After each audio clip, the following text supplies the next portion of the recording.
Hey y'all, and welcome back to another video with the Afro Hippie Journalist. Now, I don't normally vote. I normally don't, believe in elections or anything like that. But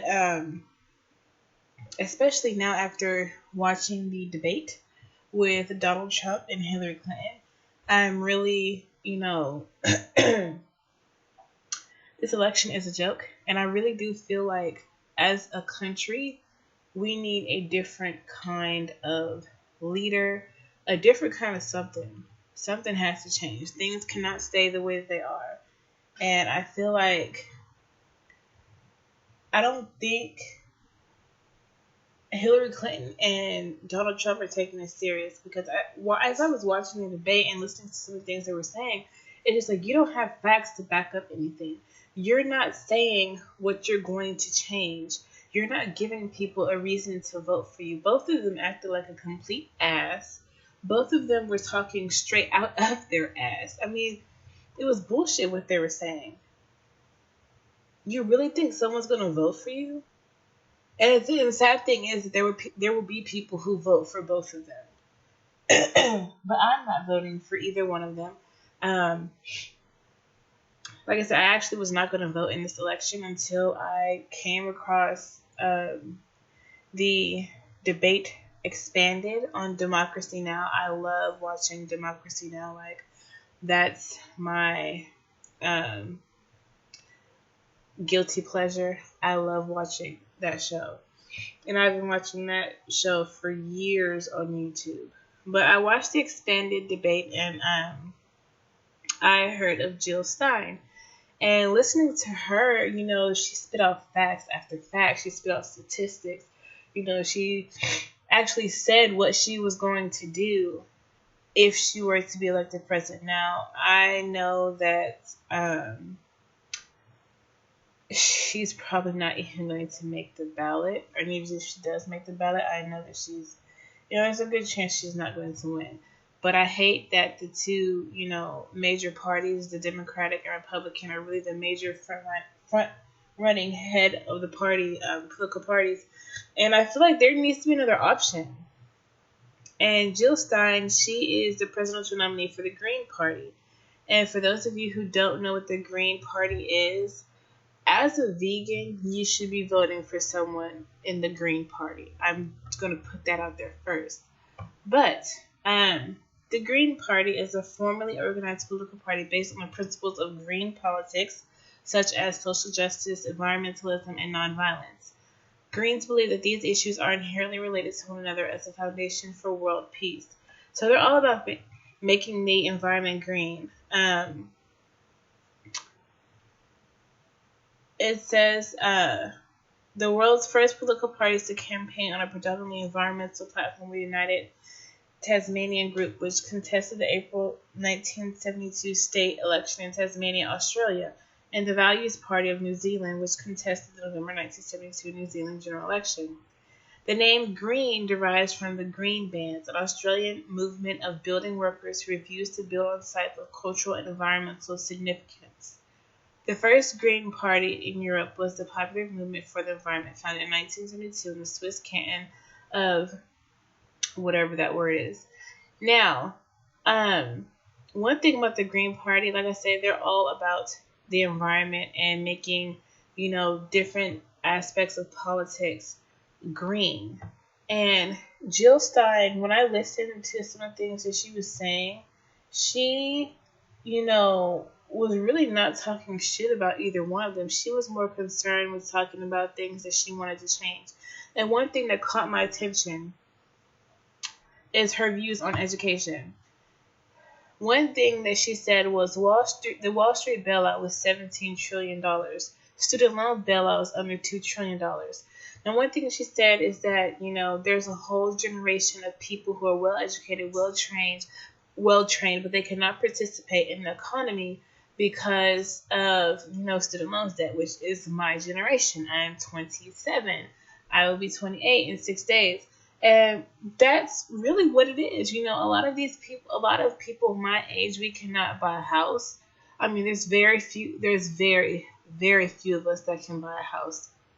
that can finance a house. You know, we have so much money in student loan debt that it's just, you know, it's ridiculous. And I mean, the fact is that I don't understand why, you know, education is not free. And that's one of the things that she wants to make free. The third bullet says make public college education free. And she says, you know, she goes into detail about how we can do that, about how we cannot afford to not make college education free. She said we should cancel college debt. It's now $35,000 per student.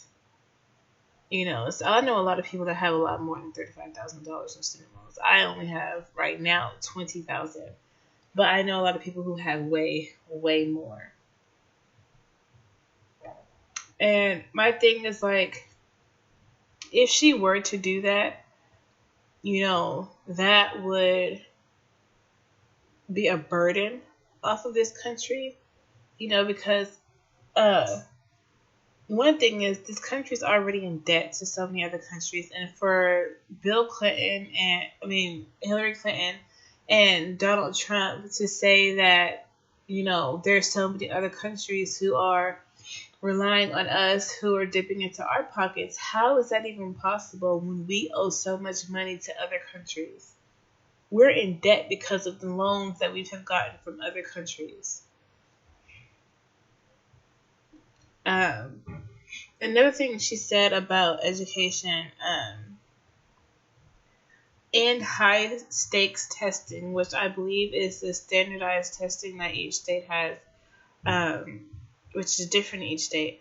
And I agree, because these standardized tests are something serious. I feel like they should just end all standardized testing. I think that's ridiculous. But she made a lot of good points on that. Another thing that she made a good point on was, I think it would be under crime. Is it crime? I know she was talking about race. Yes. Cops violate rights of blacks in cities and Latinos at border. That was another huge issue on the debate, and she was saying that, you know, there needs to be a different kind of policing in these neighborhoods, especially in these inner city neighborhoods, that, you know, you should have, you know, people policing their own neighborhoods, which I agree with. I agree with completely. And then she said with Black Lives Matter and racism and police militarization.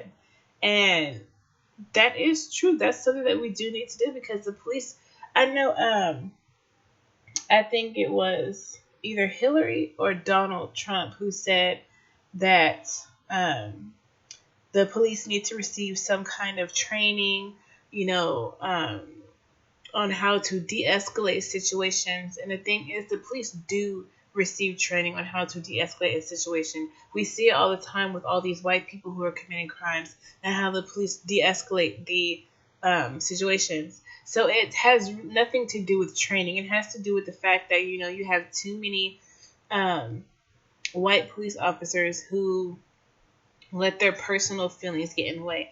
And one thing that Jill Stein said was that I just drew a blank. One thing that she said was that the communities need to be able to have a say-so in who investigates the crimes, who what happens to the police officers who commit these crimes, which is, you know, race killing, basically, you know, just killing black people for no reason. She said that the community should have a say-so, and that they should have a, you know, they should be able to say who should be fired, you know, who should be, you know, the sheriff or whoever. They should have a huge say-so in everything that happens with the police. And she's basically saying that all rights should be given to the people and the community. So that's just a few reasons on why I am voting for her, and I will be doing a few different parts of why I'm voting for her. So I will talk to you in the next video.